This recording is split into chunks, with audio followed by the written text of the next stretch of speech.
পরামর্শ করলো এই মহিলা তাকে অপবাদ দিয়েছে, এই কারণে এই অবস্থা হয়েছে।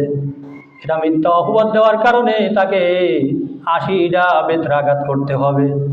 যদি করা হয় তাহলে, যদি ঘটনা সত্যি হয়ে থাকে, তাহলে মহিলার হাত তার শরীর থেকে ছাড়ায়া যাবে। সবাই পরামর্শ করে ওই মহিলার গায়ে বেত্রাঘাত করা শুরু করলো। সবাই 1টা 2টা করে বাড়ি দিতে দিতে আলেম ওলামা চিন্তা করলো, যদি ঘটনা এরকমই না হয় তাহলে আমরা সমাজে মানুষের কাছে কিভাবে মুখ দেখাইব। আল্লাহর কি মেহেরবানি কুদরাতি, আলেম ওলামা এটা ফয়সালা করেছে তাকে 80টা বেত্রাঘাত করো।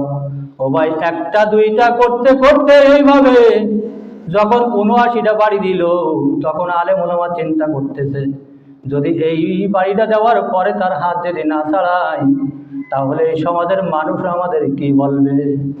80টা বাড়ি দেওয়ার সঙ্গে সঙ্গে মহিলার হাত মৃত্যু ব্যক্তি থেকে ছাড়া গেল। সবাই আশ্চর্য হয়ে গেল। ঘটনা কি?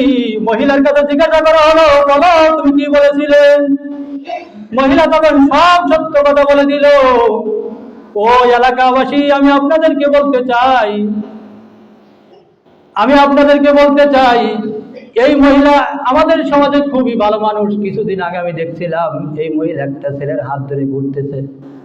আমি যখন গোসল করাইতে যাই তখন আমি ধারণা করেছিলাম হয়তো কোনো পরপুরুষের হাত ধরে এরকম ঘোরাফেরা করতেছে। এই ধারণা করে আমি বলেছিলাম কিছুদিন আগে তুমি হয়তো পরপুরুষের হাত ধরে ঘোরাফেরা করতেছিলে। এই কথাটা বলার সঙ্গে সঙ্গে আমার হাত ওই মৃত্যু ব্যক্তির শরীরে লেগে যায়, সেখান থেকে আর হাত আমি ছাড়াইতে পারি না। এই কথা আমি বলেছিলাম, কিন্তু আমি এখন বুঝলাম প্রকৃতপক্ষে ওই মৃত ব্যক্তি দোষী না। আমি এটা তার অপবাদ দেওয়ার কারণে, আমি তার দোষ এইভাবে ফাঁস করার কারণে আমার মওলা পাক এই শাস্তির অধিকারী আমাকে করে দিয়েছে।